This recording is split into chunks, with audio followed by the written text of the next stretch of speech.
자, 그래서 정치 사상이라고 하는 거는 패러다임을 공부한 학문이고 그것이 이 사실은 가이스트 비센샤프트의 가장 중요한 그 기초다. 아. 그러니까 우리가 늘 지난번에 잠깐 얘기했습니다만 삼인주의가 뭐냐, 사회주의가 뭐냐, 리버럴리즘이 뭐냐, 이게 사실은 이게 패러다임이죠. 몇 개 안 돼요, 사실은. 우리가 익숙해야 될 패러다임이라는 게 리버럴리즘, 리버럴리즘의 반대는 사회주의, 소셜리즘, 그 양자를 극복하려고 나왔던 소셜 디모크러시. 그다음에 그 소셜 디모크러시의 어떤 아류로 무슨 솔리다리즘이나 아나키즘 뭐 이런 거예요. 이런 거. 사실은 그 패러다임의 밑바탕을 깔고 있는 게 무슨 국가, 자유, 저스티스 이런 게 이제 예를 들면 각 패러다임마다 달라지는 거죠. 노선마다.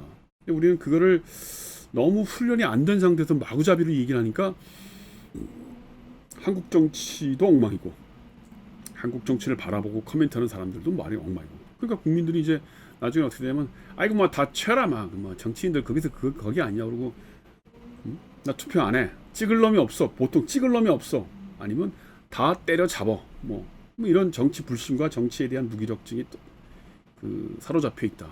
그러나 내가 보기에 아직도 한국은 정치에 대한 다이내믹이 그러니까 힘이 있고 유럽이나 일본 같은 데는 정치가 큰 일을 못해요. 왜냐하면 이미 달성돼 있어. 경제나 이게 어느 정도의 어떤 가능성이 다 이미 달성돼 있기 때문에 정치인이 바뀌거나 정치가 뭔가 새로운 역할을 하기가 어려워요. 그래서 걔네들은 투표율도 그렇게 높지 않습니다. 근데 우리는 어떤 사람이 정치를 하고 누가 대통령이 되고 내 지역구의 국회의원이 누가 되느냐에 따라서 사실 내 삶의 영역이 확 바뀌어요. 아직도 그러니까 우리 사회는 살만한 가능성, 미래에 대한 비전이 있는 사회고 그렇기 때문에 정책 공부를 할 만한 나라예요, 사실은. 그래서 제가 사실 뭐 저는 정치학 교수로 평생 살았지만 정치학 공부하는 걸 정말 자랑스럽게 생각하고 여러분들도 정치학 공부를 재밌게 그리고 반드시 알아야 될 기본 상식으로 좀 받아들여졌으면 좋겠습니다. 자, 그러면 앞으로 내가 한 2, 3년 걸쳐서 무슨 얘기를 할 거냐? 크게 모아서 한 7, 8개 큰 줄기가 있는데 첫 번째는 뭐냐면 고대 정치, 중세 정치, 근대 정치 요 세 가지를 처음으로 강의할 겁니다. 고대 정치의 기본은 아리스토텔레스예요. 아리스토텔레스의 가장 기본적인 정치의 성격을 한마디로 얘기해라. 그러면 선한 정치, 행복한 정치, 사람들을 잘 살게 하는 정치 요겁니다. 그래서 이제 아리스토텔레스의 정치 철학 얘기가 이제 무슨 공자나 맹자하고 연결될 가능성이 많아요. 비슷하죠. 왜냐하면 거기에 소위 이제 이 덕치 이런 얘기를 많이 했기 때문에 아리스토텔레스도 덕이란 얘기를 많이 하거든요. 그러니까 유사해요. 그 다음에 고대 정치의 아리스토텔레스가 끝나면 토마스 아퀴나스라는 사람이 나타나서 신정 정치의 기본을 만들어냅니다. 그래서 거의 중세 청년은 하나님이 다스리는 나라에 대한 얘기를 하죠. 근데 사실은 그 중세 정치의 그 흐름이 지금은 우리가 중세 정치의 어떤 하나님이 어쩌고저쩌고 하는 얘기를 안 하지만 아직도 뿌리가 남아있어요. 그 중에 하나가 이제 성서, 신약 성서에 나오는 바울에 관련된 얘기고 또 하나는 그 신약 성경에서 얘기하는 사랑과 정의라고 하는 이 두 주제를 어떻게 정치에 응용할까 하는 얘기가 있어요. 그래서 그 얘기로 이 현대 정치 철학이 프랑스에서 아주 유명했던 그 소위 폴 리케르가 썼던 책 라무의 저스티스라는 책이 있고요. 나중에 보여드릴게요. 그 다음에 1930년대 미국에서 목사 생활을 하면서 현실 정치 참여했던 라이놀드 리버라는 사람이 있습니다.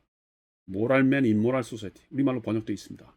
도덕적 인간과 비도덕자의 사회 아주 대단히 유명한 책이에요. 그것 말고도 몇 개 책들이 있고 번역이 됐는데 그 책을 주로 강연할 거예요. 그러니까 여기에 보면 어떤 신학적인 기독교적인 전통에 어떻게 현실 정치 들어올 거냐. 좀 더 구체적으로 얘기하면 사랑이라고 하는 이 개념이 저스티스 정의라고 하는 개념하고 어떻게 맞물리느냐 이런 겁니다. 그 다음에 이제 근대 정치의 시작이라고 볼 수 있는 마키아벨리 이거는 전형적으로 반 아리스토텔레스 전쟁인 거예요. 예를 들면 아까 아리스토텔레스는 선한 정치, 착한 정치를 얘기했다면 마키아벨리는 강한 정치, 살아남는 정치, 서바이벌 얘기하는 겁니다. 그러니까 군주가 선하거나 착하면 안 된다고 얘기해요. 왜? 그러면 사람들이 나를 암살시킬 수 있으니까 무서워야 되고 다른 사람들이 나를 벌벌 떨게 생각하게 그렇게 정치를 하라는 겁니다. 이게 소위 이제 권력 정치한 틀이죠. 요 마키아벨리의 이 전통이 뭐 예를 들면 막스 베버가 얘기했던 책임 윤리라든가 정치에서 책임 윤리라든가 아니면 그람시가 얘기하는 무슨 헤게모니라든가 이런 식으로 연결돼요. 그래서 사실은 어떻게 보면 이제 서론 쪽 인트로덕션에 해당되는 거지만 아리스토텔레스 그다음에 뭐 이 소위 사랑과 정의를 얘기하는 성경의 어떤 정치학적인 해석 그다음에 이 마키아벨리가 얘기하는 어떤 권력 정치, 이 세 가지는 어떻게 보면 아주 커다란 이 관점에서 정치를 우리가 어떻게 봐야 될 거냐를 보여주는 아주 서양 정치의 가장 큰 흐름이에요. 이 세 가지를 반드시 알아야 됩니다. 그리고 뭐가 차이가 있는지, 그리고 그 각각의 장단점 뭔지 이걸 분명히 알아야 돼요. 우리는 사실은 정치라는 게 어떤 때는 뭐 선한 정치, 뭐 대통령은 선해야 되고 뭐 인격적으로 훌륭해야 된다 이러면서 또 어떤 때는 뭐 상대를 뭐 이렇게 압도해야 되는 뭐 그런 카리스마가 없다는 뭐 이런 소리를 해요. 그게 뭐냐면 아리스토텔레스적인 관점과 마키아벨리적인 관점을 막 서로 혼용하고 있는 거예요. 그러니까 나중에 얘기를 토론을 하다 보면 결론이 안 나. 왜냐하면 자기가 어떤 입장에서 시작을 했는지 또 나는 어떤 입장으로 정치를 바라보는지를 모르니까 막 말싸움하다가 보면 그래 너 잘났다 그러고 그냥 끝나는 거예요. 하여튼 대단히 중요한 얘기입니다. 자, 그 다음에 이제 제가 두 번째 큰 줄기로 할 얘기가 뭐냐면 클래시컬 리버럴리즘, 전통적인 자유주의에 대해서 얘기할 거예요. 우리가 무슨 뭐 국회의원 선거를 하고 대통령을 뽑고 정당 정치를 하지 않습니까? 그거를 만들어낸 정치 사상적인 기반이 뭐예요? 바로 클래시컬 리버럴리즘, 전통적 자유주의입니다.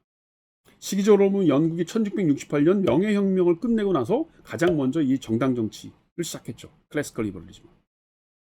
그때 나왔던 사람이 누굽니까?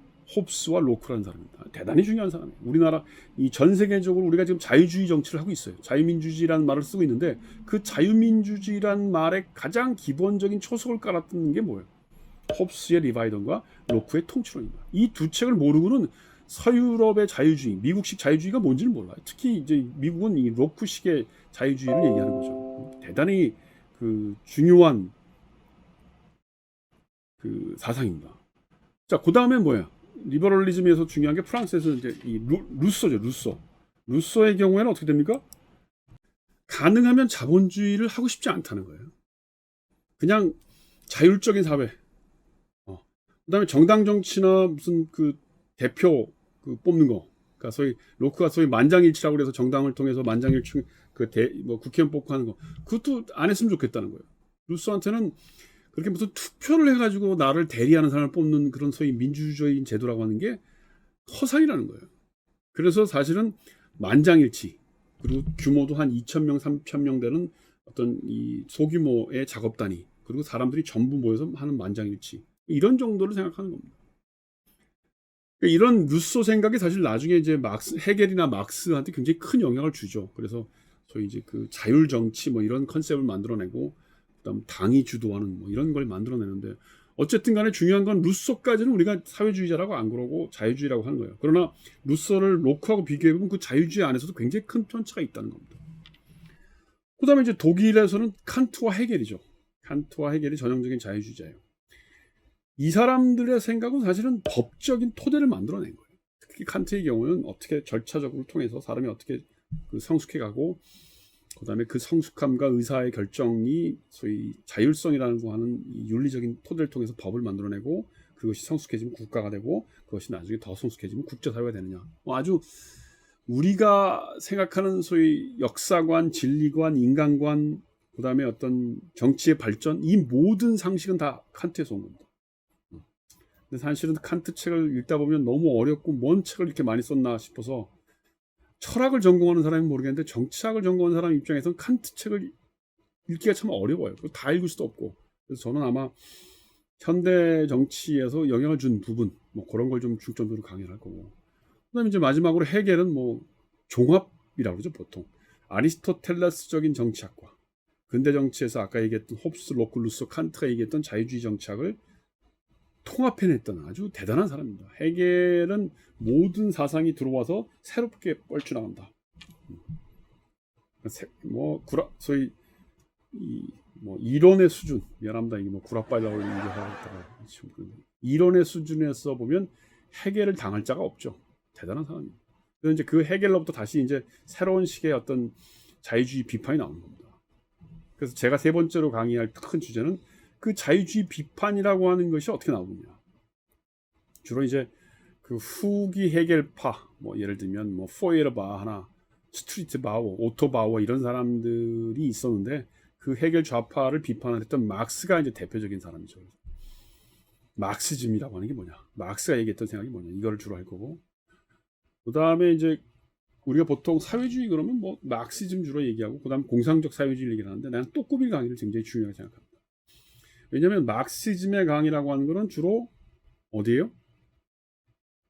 경제론에 관련된 거란 말이에요. 근데 이 또꾸빌은 정치에 관련된 얘기를 하는 사람이에요. 사실은 자유주의의 가장 큰 문제점이 거의 정치 자체가 안 돌아가고 있다는 거예요. 대의제가 잘 안 돌아가고 있다는 얘기를 하는 거기 때문에 또꾸빌이 오늘날 굉장히 중요한 겁니다. 일단 여기서 끊고 가겠습니다.